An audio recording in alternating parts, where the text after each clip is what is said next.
Hey everyone, Dana here, and in today's episode of Ask an American, I'm going to be tackling the question of obesity in the United States. Why does America top the charts when it comes to obesity? Now, actually, this question is one that nobody has ever asked me. Nope, instead, they ask me, hey Dana, why are all Americans so fat and ugly? Yep, that's the question that I actually get, and not just in the YouTube comments to answer as an Ask an American video, but that's the question that people ask me in person at parties. Like, I go out to a party, hi, I'm Dana, nice to meet you. Oh, nice to meet you, Dana. So, Dana, why are all Americans fat and ugly? That's their small talk icebreaker conversation that they think somehow it would be appropriate to ask me that. I don't know. Even after 7 years of living abroad, I still don't know how to respond to this question. You know, I don't want to completely ruin the mood of the party and be like, f you. So if you have an idea, what can I say as a response? Kind of a zinger, you know, that gets the point across that that question is rude on many different levels, but, you know, still kind of keeps me walking the high road there. Yeah, please let me know if you have a suggestion. Okay, so starting off the video with a little bit of personal experience, personal history from me. When I moved from the US to Europe, I did have a few extra pounds on me than what I have now. I weighed a little bit more.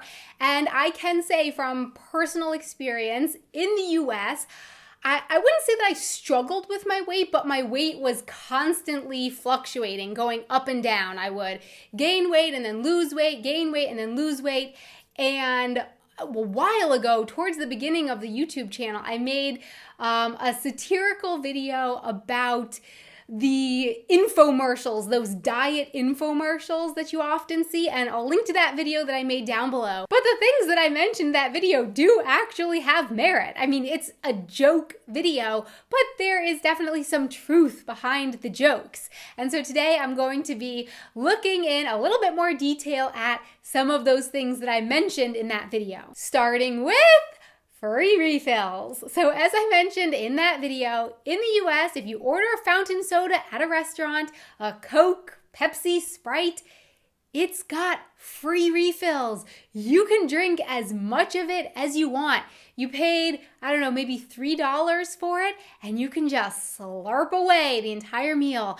And it's kind of like it gets in your head. You know, it's like, well, the more I actually drink of this, the more kind of value I get for my money. So you just slurp and slurp and slurp the entire meal. And in the US, servers are really quick to refill that soda.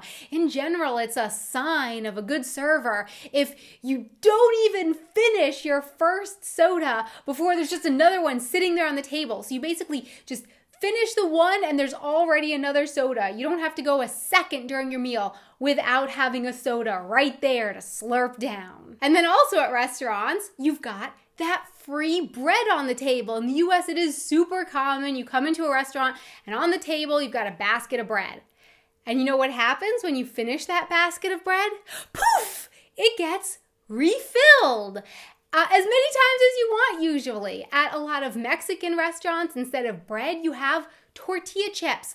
Bottomless tortilla chips. In the US, you've got a lot more all-you-can-eat options. So the all-you-can-eat buffet is beloved in the US. Chinese all-you-can-eat buffets, American food all-you-can-eat buffets, breakfast all-you-can-eat buffets. So yeah, Americans have quite a lot of all-you-can-eat buffets. I very rarely see all-you-can-eat buffets here in Germany. It just doesn't seem to be as popular. So in the US, and again, it's like the refillable soda. The more you eat at that buffet, the more you've gotten your money's worth for what you paid for it. And of course, how did you get to that restaurant in the US? Did you walk there? Did you ride your bike there? No, I'm guessing you drove there. American cities are just made for cars. They were built for cars, and so it's really hard to get around any other way. As far as walking goes, sometimes there aren't even sidewalks, or if there are sidewalks, they're right up against a really busy street. Or there could be a sidewalk and you're walking for a while and then the sidewalk just ends. Or you have to walk really far to get anywhere. The cities are so spread out. You really just have to, it could be an hour walk to the restaurant. As far as biking goes, cars don't really watch out for the bikers. They just don't think about it. Drivers don't really think about it. And so it's not very safe to bike in the US. You often won't have a bike lane. Sometimes you do, but a lot of times you don't. You have to ride in traffic. And if you have a bike lane, that's the big if you have a bike lane, there's a good chance that that bike lane isn't necessarily kept up all throughout the year. So if you live somewhere where it snows, there's a good chance that in the winter, that bike lane is going to be where the snow plows push all the snow. They push it out of the way for the cars, and it goes into the bike lane and sits there until May. So really, driving is pretty much the only option for really getting around in most places in the US. And where else do we drive besides restaurants? Well, everywhere, but one place else is grocery stores. In America, you drive to the grocery store. You get in your car and you drive there, and then you can pretty much buy however much you want, because you could just take it out of the grocery store and pack it all into your car and drive it home. You don't have to worry about carrying it home on your bike or in your hands if you're walking on public transportation. You can buy as much as you want. And the cars in the US are huge too, so you can really fit a lot of food in there. The refrigerators are huge in the US, so you can just buy so much food. And you know what else is big in the US? The grocery stores. There are so many options. Here in Germany, you've got like a good size amount. Let's talk about the ice cream. A good size freezer section. You've got a good few ice creams in there. Yeah, in the US, I don't think I'm exaggerating at all to say that there are hundreds of different ice creams in the grocery store. I don't think that's an exaggeration. You've got this huge aisle of ice cream, a huge aisle of pizza with frozen pizza with so many options.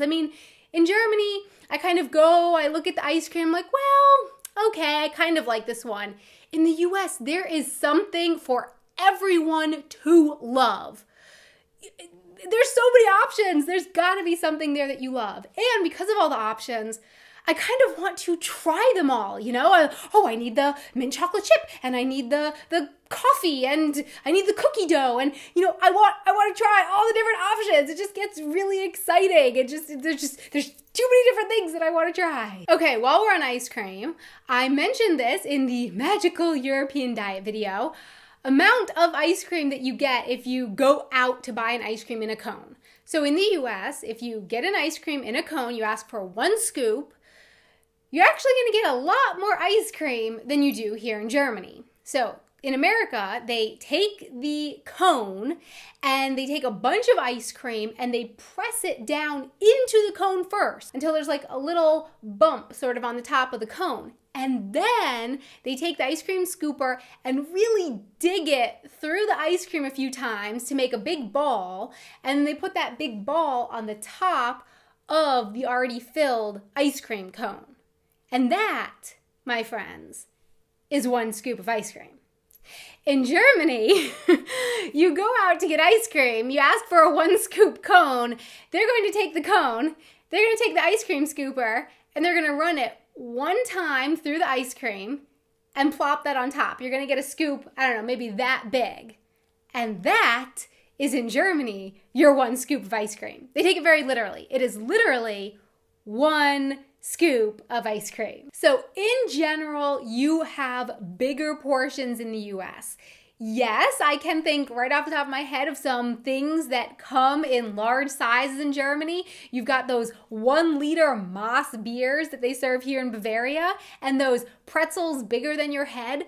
But those are just a couple examples. Whereas in the US, having the large portion sizes is kind of the norm, not the exception. And the kicker here with portion sizes is the upsell in America. So for example, you go to McDonald's, and I don't know if they still do this. They might not do this anymore, but I at least remember from my childhood, you would order whatever it was you wanted, and they would always ask you, would you like to supersize that? You know, for like $1 more, you can get triple the amount of food. Okay, that's an exaggeration. It wasn't triple, but I think you know what I mean. Same at the movie theaters. It's a lot cheaper by portion, by value, to get the bigger size than to get the smaller size. And my last point that I would like to make is about commercials and advertising in general.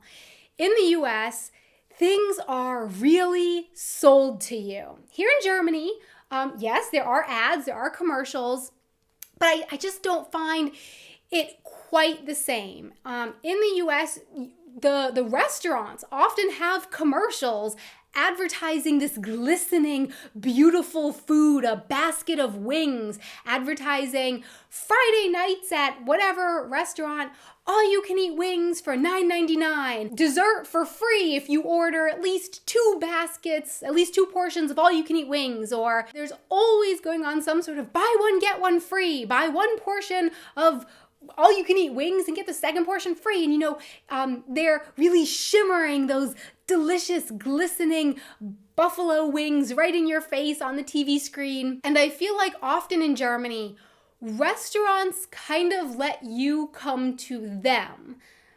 Yeah, it just doesn't seem to be the same. And I think a lot of that has to do with that there are chain restaurants in the US, and so they have these big multi-state advertising campaigns going on, whereas in Germany, a lot of the restaurants, there's just one of them. And that one restaurant is probably not going to invest in some sort of a glistening food campaign. So when you see those commercials, it's really hard to resist going out and buying those amazing looking buffalo wings. So there's a lot more, seems like a lot more temptation, a lot more in the US, stuff is being dangled right in front of your face and you just gotta have it. So my question for you is, first of all, what tips do you have for me? What suggestions? What should I do when I'm at a party and someone comes to me with, so Donna, why are all Americans so fat and ugly? What should I say to that? I don't want to make a scene and I don't want to be rude myself, but yeah, what little zinger could I throw out there to get out of the situation gracefully? And also, what other things would you bring to this conversation? Please let me know in the comments below. Thanks so much for watching. Please don't forget to subscribe for more videos and hit that like button if you enjoyed this video. Thank you. And also to connect with me, see more photos, more video clips, behind the scenes stuff, you can check me out over here on my Twitter and my Facebook page. Until next time, auf Wiedersehen. Hey everyone, Donna here, and on today's episode of Ask an American, I'm going to be talking about a topic that, yeah, there's a good chance that bike lane is going to be the place in the winter that accumulates all the snow plows. That was my phone. It's okay. What am I even saying?